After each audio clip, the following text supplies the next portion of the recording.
નમસ્તે મિત્રો, zinc YouTube ચેનલમાં તમારું સ્વાગત છે। અમે વડોદરાથી સ્ટેચ્યુ ઓફ યુનિટીના 2 દિવસના પ્રવાસે આવ્યા છીએ। આજે અમારા પ્રવાસનો બીજો દિવસ છે। ગઈકાલે રાત્રે અમે બીઆરજી બજેટ સ્ટે હોટલમાં રોકાયા હતા। અત્યારે અમે કેવડિયામાં સવારનો નાસ્તો કરી રહ્યા છીએ અને હવે અમે આજે ડાયનોસોર ટ્રેલ પાર્ક જોવા જવાના છીએ, જે સ્ટેચ્યુ ઓફ યુનિટી બસ બેથી લગભગ 1.5 થી 2 કિલોમીટર જેટલું છે અને ડેમ વ્યૂ પોઈન્ટથી તો એકદમ નજીક જ છે।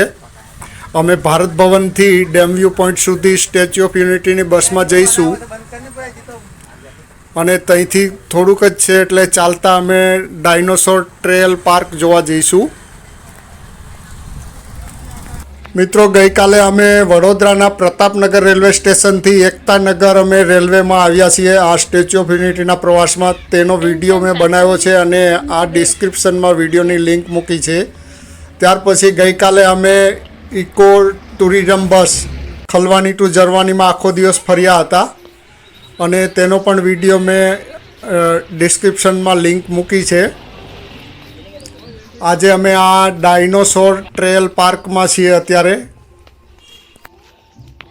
જોઈ લો ડાયનોસોર, બાપરે, રિયલમાં આટલી સાઈઝનો ડાયનોસોર હતો। ઈસવીસન 1982 અને 1984ના જીઓલોજીકલ સર્વેક્ષણ દરમિયાન આ નર્મદા ખીણ વિસ્તારમાંથી ડાયનોસોરના અવશેષો મળી આવ્યા હતા। ત્યાર પછી ભારતીય અને અમેરિકન વૈજ્ઞાનિકોના લાંબા સંશોધન બાદ ઓગસ્ટ 2003માં ડાયનોસોરની નવી પ્રજાતિને માન્યતા આપવામાં આવી, જેનું નામ રાજાસોરસ નર્મદેન્સિસ ડાયનોસોરનું નામ રાખવામાં આવ્યું, જેનો સમાવેશ એક માંસાહારી ડાયનોસોરમાં કરવામાં આવે છે। રાજાસોરસના મસ્તકની ઉપરની શિખાને કારણે કદાચ તેનું આ નામ રાખવામાં આવ્યું હશે। મિત્રો, રાજાસોરસ ડાયનોસોરનો મતલબ, એમનો અર્થ એવો થાય છે કે રાજાસોરસ એટલે રાજા, ગરોળીઓનો રાજા, એવું આ ડાયનોસોરનું નામ છે।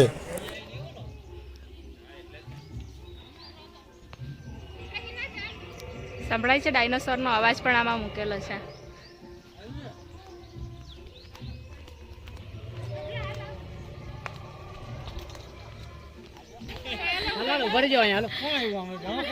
अंदर से एक ब्यूटीफुल पिंक डायनासोर निकल रहा है। पिंक डायनासोरी पिंक डायनासोरी, बुरा लगा तो सॉरी। લગભગ 20 લાખ વર્ષ પહેલાં જ્યારે તમામ ખંડો એકસાથે જોડાયેલા હતા ત્યારે આ રાજાસોરસ ડાયનોસોર તેના જેવી માંસાહારી ડાયનોસોરની પ્રજાતિઓ સાથે શિકાર કરતો હતો। સમય જતાં દરેક ખંડો છૂટા પડવા લાગ્યા અને ભારતીય ઉપખંડ પણ ધીરે ધીરે ખસીને આજની જગ્યાએ આવી ગયો।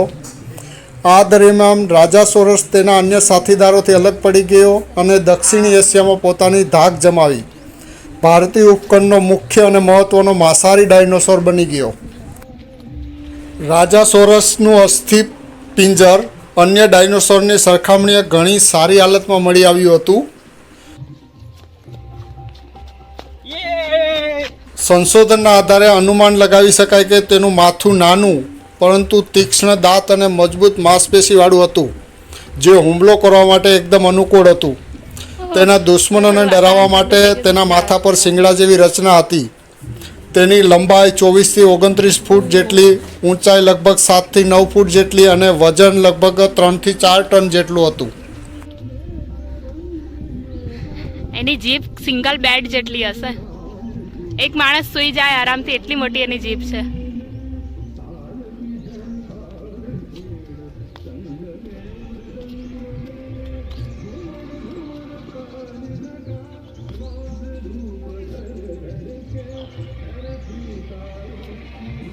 મિત્રો, આ ડાયનોસોર ટ્રેલ પાર્કમાં આવીને અમને ડાયનોસોર વિશે ઘણું બધું જાણવા મળ્યું। આ બધી માહિતી અહીં લખેલી જ છે અને આપણને જાણવા યોગ છે માહિતી। ડાયનોસોર વિશે ઘણી બધી માહિતી અહીં ઉપલબ્ધ છે અને સુંદર મજાનો ગાર્ડન પણ છે, વોકવે પણ જોરદાર મસ્ત છે। 3 મોટા મોટા ડાયનોસોરના અહીંયા સ્ટેચ્યુ છે। ખૂબ જ આહલાદક વાતાવરણ છે, મસ્ત એકદમ નીટ એન્ડ ક્લીન અને 2 કલાક ફરવા માટે એકદમ મજા આવે એવું આ વાતાવરણ છે અહીંયા।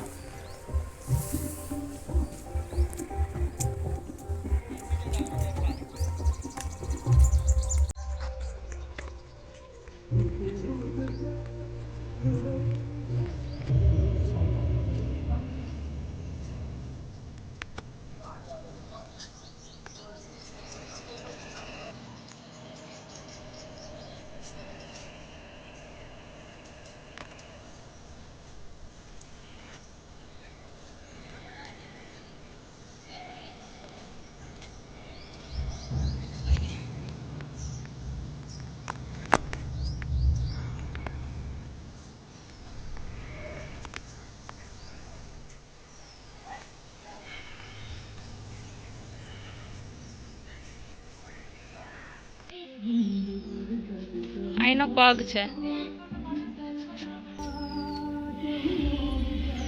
Oh my God.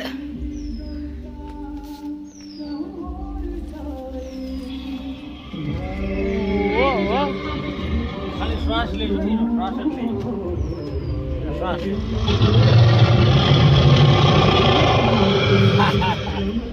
ખાલી શ્વાસ લેજો. આ ખાલી એ શ્વાસ લે છે એનો અવાજ છે.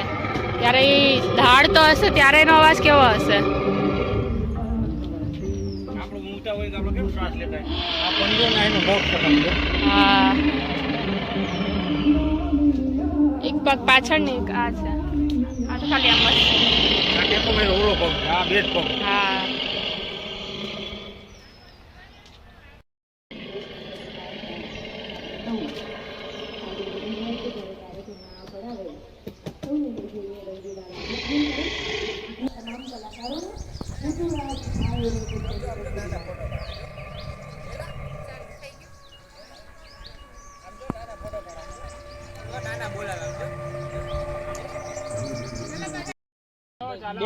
બે જ મિનિટ આયા. સ્ટાર્ટ. અહીં કસરતબાજ યુવાનો અંગ કસરત કરીને રીલ બનાવે છે, હા. શોર્ટ વિડીયો બનાવે છે. હા. Okay start. મિત્રો, એકતાનગરમાં સ્ટેચ્યુ ઓફ યુનિટી તો મુખ્ય પર્યટન સ્થળ છે જ, પણ એ સિવાય પણ એની આજુબાજુમાં ઘણા બધા એવા પર્યટન સ્થળો છે કે જે આપણને જોવાની ખૂબ જ મજા આવે, ફરવાની ખૂબ જ મજા આવે.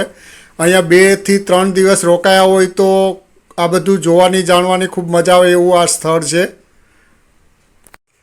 ડાયનોસોર ટ્રેલ પાર્ક જોયા પછી હવે અમે જઈશું જંગલ સફારી જોવા. તો મળીએ બીજા નવા વિડીયોમાં.